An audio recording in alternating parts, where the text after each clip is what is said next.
Ilang oras nang nakaraan, nagimbal ang buong mundo sa balita na lumabas sa mga social media sites at news sites na umatake ang mga supporters ni US President Donald Trump sa isa sa mga sagradong lugar sa Amerika, ang United States Capitol or ang Capitol Building sa Capitol Hill sa Washington, D.C.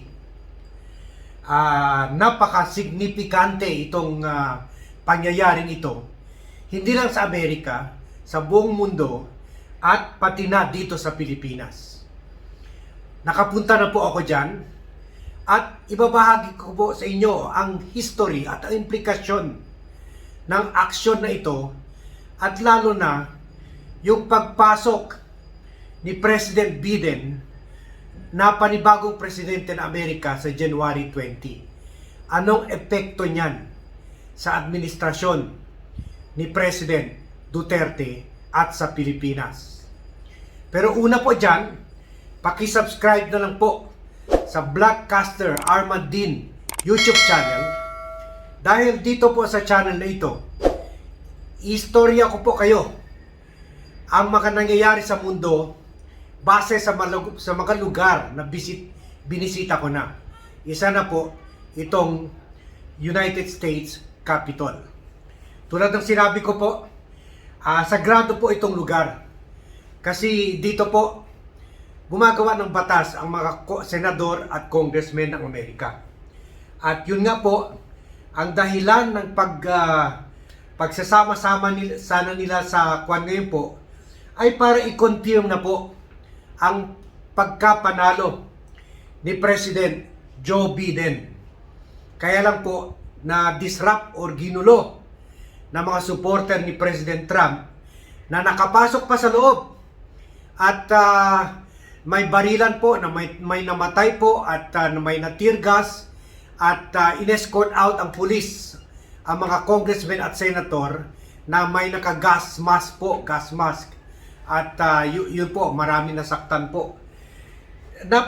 Napaka-signifikante po ito dahil ang huli po inatake yung Capitol State Building ay 1814 pa po.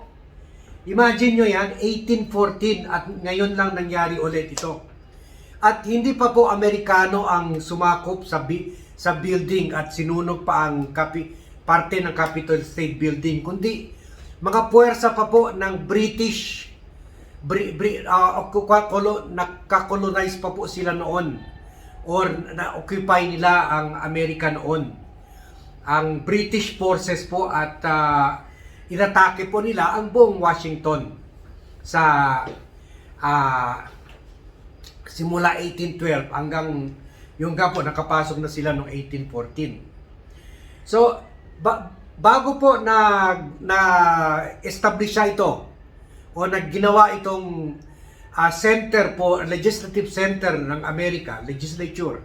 Parang sa atin po, yung Batasang Pambasa at sa Senado na sa Pasay, isa na isinama po dito. So sa isang building lang po, sa isang ang laking complex po ito. Makikita nyo ito sa picture ko.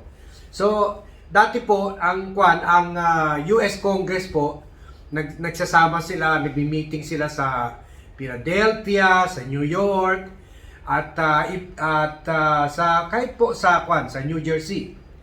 So pero po ang mahalaga po dito sa atin, tanungin niyo, Mr. Blackcaster, anong pakiko kung napasukan nila yung building na yan?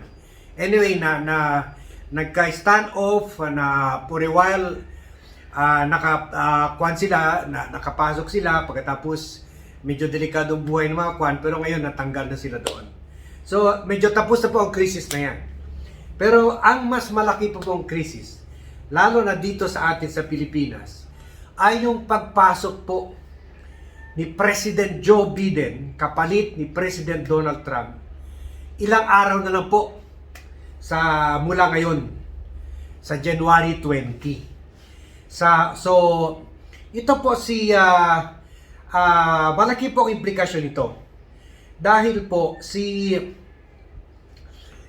President Joe Biden Jr., iba po ang priority rin po sa kanya yung Indo-Asia Pacific interest ang tinatawag po, no? Gusto po nila magiging peaceful ang rehiyon na ito, kasama na po yung West Philippine Sea.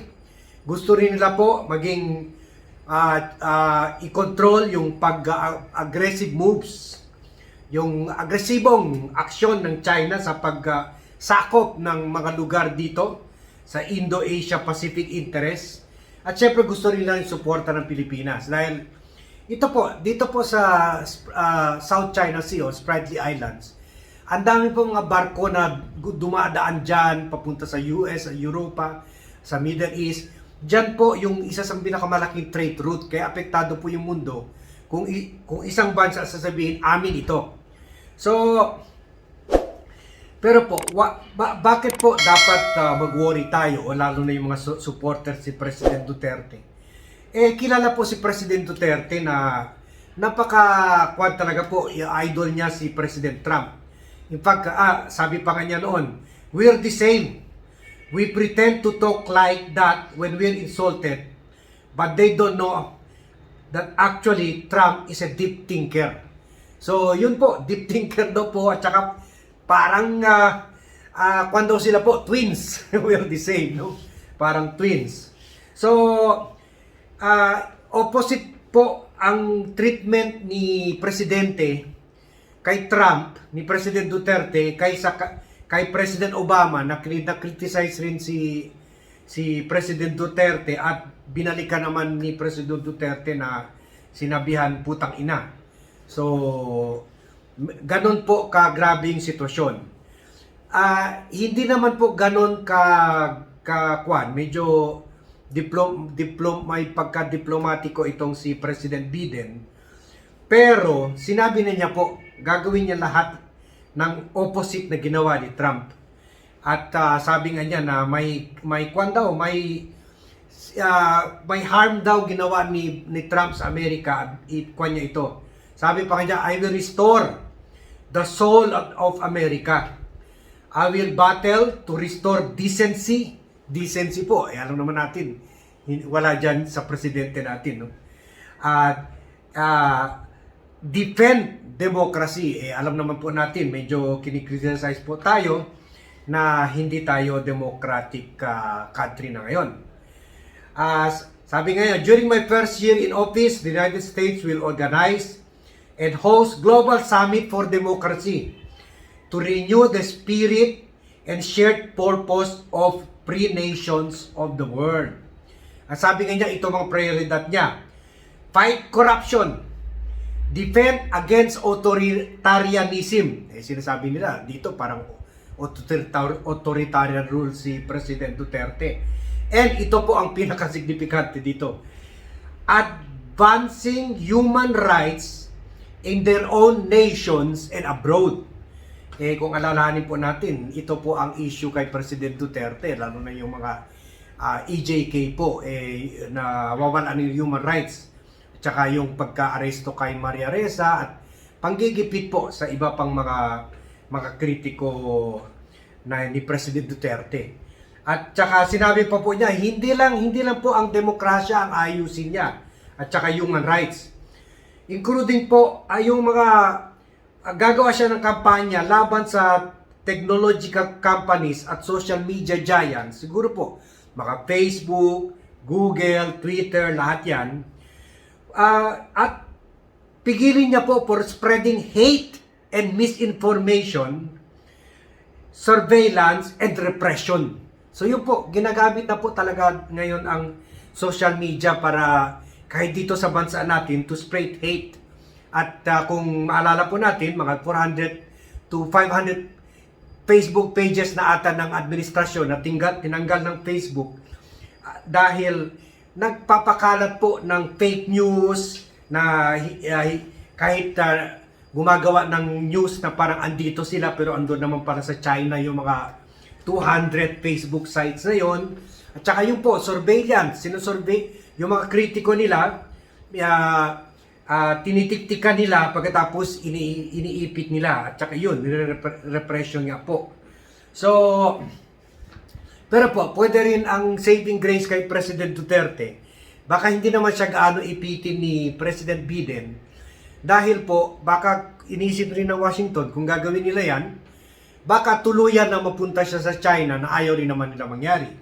Kaso lang po, medyo malaking pressure rin po kay President Joe Biden na isang Democrat po, membro ng Democratic Party, na ang mga Democrats po sa Capitol Hill po, dito sa inatake nga na building, no? Iniipit po nila si pinipressure nila si President Duterte dahil sa issue ng human rights, anti-terrorism law, sa drug war po, and the detention of opposition Senator Leila De Lima. In fact po, meron na nga mga Democratic senators na gumawa ng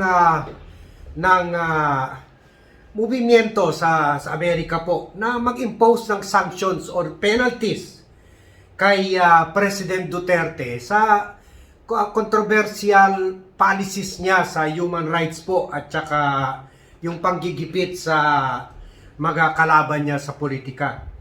At ilan po dito na Democratic senators ay si Richard Durbin, si Patrick Leahy, and Edward Markey. In fact po, binan ni President Duterte ang mga ito na makapasok sa bansa natin. Ganon po katindi ang awayan nila sa presidente natin at gumagalaw sila sa Washington, sa White House, para i-pressure nga po si President Trump na gumawa ng punitive action kay President Duterte na hindi naman ginawa ni Trump na BFF rin ni President Duterte. So, yun po, ito po ang kahulugan, ito po ang importansya sa atin sa pangyayari sa Amerika ngayon. Kumbaga, shocking nga po yung nangyari na historic, almost 200 years na nagkaraan after nasunog yung Capitol building. Ito nga po, na breach po ng mga Amerikano pa. Pero ang pinaka malaking istorya dito or sa English, the big picture is ito nga po, yung implikasyon ng pagpasok ni President Joe Biden na tulad ng sinabi ko, under pressure sa Democratic senators na tumulong sa kanya manalo, at also, siyempre, yung tinatawag nila po, i-balance rin niya yung action niya, yung parang balancing act na magsipsip naman kay President Duterte ng konti para hindi tuluyan ng sumakop sa China o tuluyan na makisani puwersa sa China. So yun po, ito po ang epekto sa atin. Kaya, at malaking epekto rin po sa buong mundo dahil nga po sa issue ng South China Sea at saka even po sa time ni President Trump, kahit hindi naman siya galit kay President Duterte o kaaway, pero po nagpapadala na rin po siya ng mga regularly na mga eroplano at saka mga barko, mga aircraft carrier para magpakita ng puwersa dyan sa Spratly Islands. At saka sa balita pa nga po ngayon, yung strike force rin po ng British na may mga aircraft carrier rin sila, magpapakita gilas rin sila sa South China Sea kung saan pupuntahan ng mga barko nila para magpakita lang na malakas pa rin ang puwersa ng Great Britain. So ito nga po, ito po ang mga development na importante sa atin. At please subscribe na lang po sa Vlogcaster Armandin YouTube channel. Dahil si Vlogcaster po, hindi lang po ako ini-studyhan ng mabuti yung mga international repercussion or global international issues and events, kundi pinupuntahan ko rin po talaga yung mga lugar para makita ko po mismo at may studyhan ko po at makausap ko yung mga tao para malaman ko yung sitwasyon doon. Ganon po ang komentaryo makukuha nyo kay Vlogcaster Armandin. So thank you very much for watching and Please like this page and subscribe to this page para maging on top of the situation po kayo or maging updated po kayo sa mga developments sa Amerika at sa bansa natin at sa buong mundo. So thank you very much and good day everyone.